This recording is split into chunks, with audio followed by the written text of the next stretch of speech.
This episode of The Construction Record is brought to you by the Greater Toronto Sewer and Water Main Contractors Association. Clean water, our goal, our future.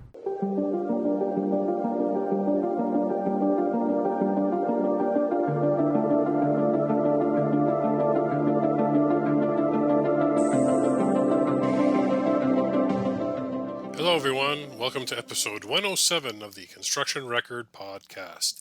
This is Vince Versace, National Managing Editor of the Daily Commercial News and Journal of Commerce, joining you today. For today's podcast, we're focusing in on one interesting element of a construction project site, and it's a process that not many of us ever really hear a lot about, and that is about the commissioning of equipment on site. So I had the pleasure to talk with Paul Turner, commissioning manager and educator and founder of commissioningandstartup.com. So Paul and I had a discussion kind of going through what commissioning is, because essentially it's the on-site verification of equipment. Commissioning also verifies that there's no problems with any of the field wiring. There's mechanical commissioning, there's electrical commissioning. There's a lot of different types of things that go into commissioning and understanding it. And sometimes I find that we really get focused on certain parts of the construction process and elements of a project, but we kind of look over some of the other pieces that make a project successful or that can bring a project to a halt. So I ask our listeners today to join me as Paul and I are suited up in our full PPE. We're at the morning tailboard getting ready to energize a major piece of equipment for the first time. Everyone who's involved in the project is excited and anxious as we get ready for the significant project milestone.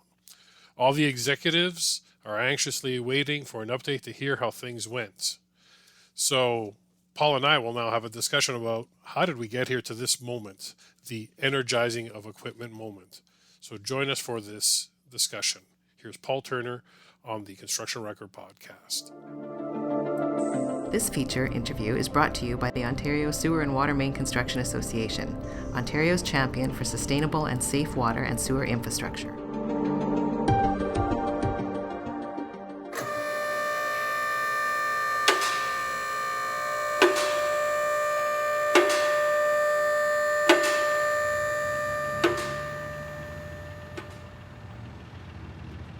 So Paul, if you could tell our listeners, why is there a need to have a third-party commissioning team involved in a project? Why can't the systems simply be commissioned by the design or construction groups? Often the owner will prefer to have a third party involved in commissioning. It's not that the design group or the construction group can't verify their own activities, but often the owner prefers to have a third party kind of oversee how the design has been implemented, how the installation has been completed, just to get that third-party perspective that all the systems are working per the design and everything's working correctly as installed, to give that third-party assurance that the owner is receiving a quality product at the end of the project. And really, when it comes to these systems, simply being commissioned by the design or construction groups, it isn't that easy for people. Right? Like, I know this is one part of the construction process people are sometimes unfamiliar with. Do you find that there's a bit of vagueness or unfamiliarity with this part of the process in your experience? For sure, yeah. The commissioning of complex systems can sometimes be quite involved, especially lately as I guess older systems are coming to end of life that were based on a previous generation of technology. A lot of the new systems now are implementing automated systems with complex PLC controllers and distributed control networks, and getting these systems in service can definitely require a specialized skill set. The commissioning team brings the specialized individuals to the project that can focus on these specific systems and make sure that they're functioning correctly. When you're talking about an automation system that spans the entire area of a project, it can be quite complex to ensure that all the pieces are coming together at the right time and that everything is in fact integrating to a complex logic system and operating per the owner's intention of controlling a complex plant process. So given that, what are some of the things that a commissioning team looks for from the design and construction groups that precede them? A lot of the decisions that are made before the commissioning team even mobilizes to site are going to determine if the commissioning phase of the project is going to be successful or not. So when things are taking place during design and installation during the construction phase, we're really looking to the entire project team to kind of have that end of project focus, to start with the end in mind, knowing that decisions that are made prior to commissioning are going to determine if commissioning is going to be successful.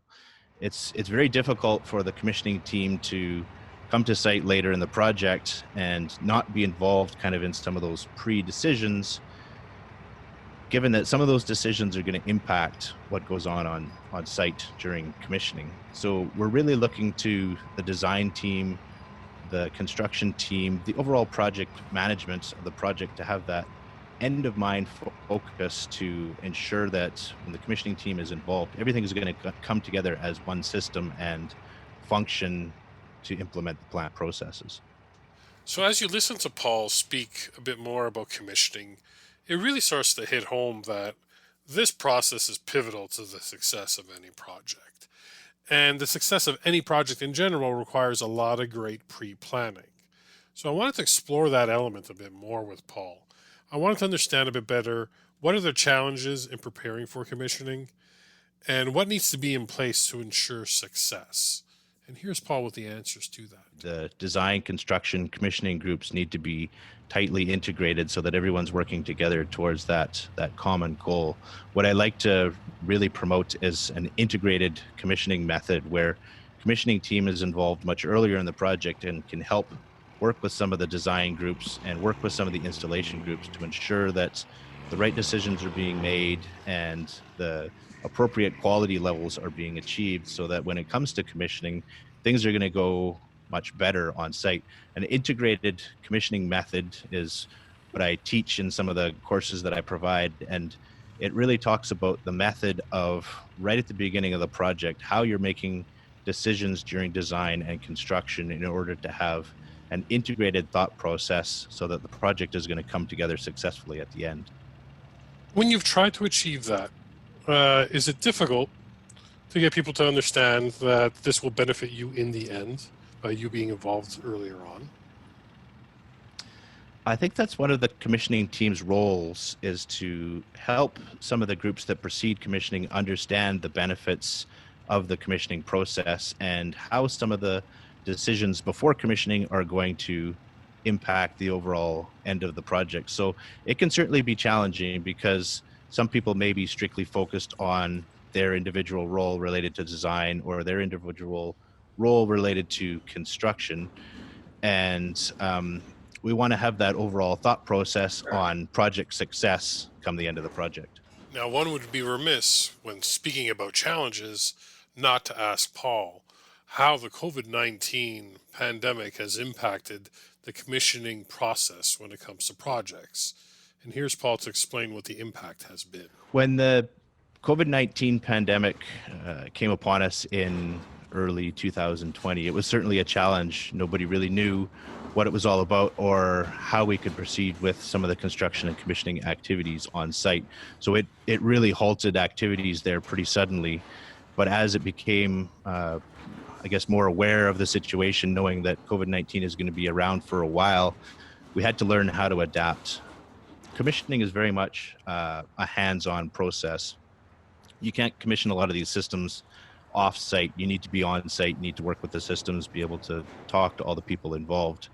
So some of the travel challenges with COVID-19 have been extremely difficult to deal with in getting those people to site in order to perform that commissioning role.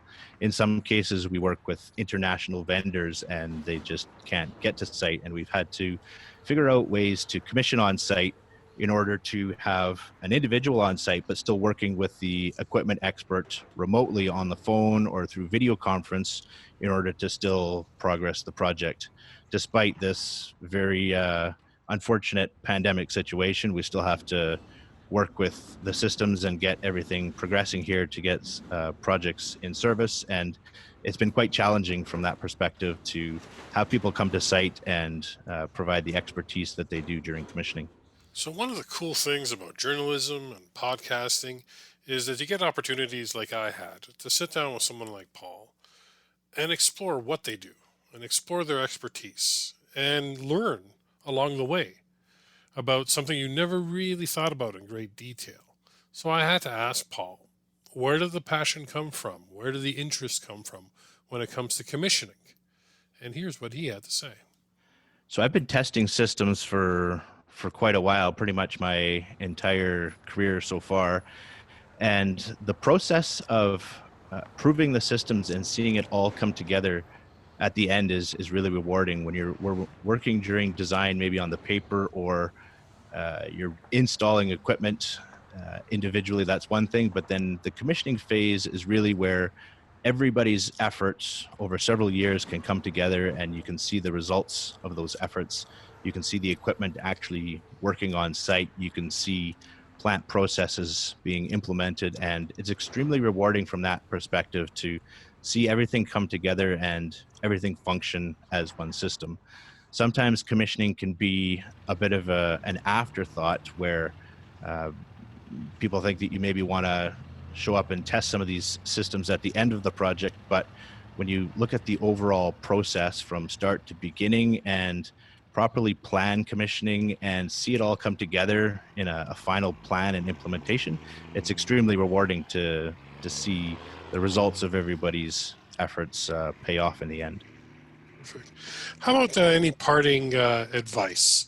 Because a majority of our listeners and readers are GCs, general contractors. We have public owners as well, and subs. But any advice from your end as it concerns their approach to commissioning? You know, what do they need to keep in mind? Biggest advice is to start with the end in mind. Involve the commissioning team as early as you can, even just a subset of them, your commissioning manager, your key commissioning engineers. Have them involved early in the project because they're a wealth of knowledge. They can provide guidance to some of the teams that precede them to help them complete their roles or understand how some of those decisions are going to impact commissioning in the end, to have that thought process early in the project so that it's continued to the end and everything can come together successfully. If instead the commissioning team is brought in, say during the last few months of the construction project to say test these items, really all the commissioning team is going to be able to do is point out issues at that point. But if you have them involved much earlier in the process, then they can share that knowledge and help some of the teams beforehand provide functioning systems that are going to be really easy to commission at the end of the project and make it go much smoother. Great. And if people want to learn more about commissioning and yourself and commissioningandStartup.com, how can they reach you? Best place to go to would be my website at commissioningandStartup.com. You can learn more about me and some of the projects that I've worked on where I've gained all this commissioning experience. If you'd like to learn more specifically about the commissioning process, I do have a free 3-day mini course that you can sign up for on our website. It's a free course. It spans 3 days, and it's a pretty good introduction to the overall commissioning process and how to set it up for success from the beginning of your project. That's great. Well, thank you so much for your time today, Paul. I'm sure the listeners of the Construction Record really appreciate it. Thank you. Thanks, Vince. Appreciate it.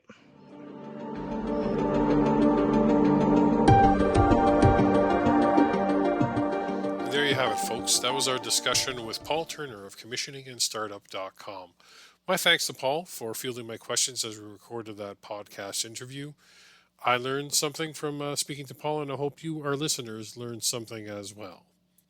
Now, looking ahead as it concerns the Construction Record podcast, do note that on Wednesdays, we are now releasing our TCR Express episode, which is a short news hit brought to you by the team that puts out the Construction Record. And as well, we are still putting out our regular long-form podcast episodes every Friday. If you want to find us on social media, you can find us on Twitter. Our handle is at TCR_cast. You You can find our LinkedIn group on LinkedIn. Just type in the Construction Record. And you can find us on Instagram as well by typing in the Construction Record. So reach out to us, connect with us. We'd love to hear from you. Give us your ideas, give us your feedback, good and bad.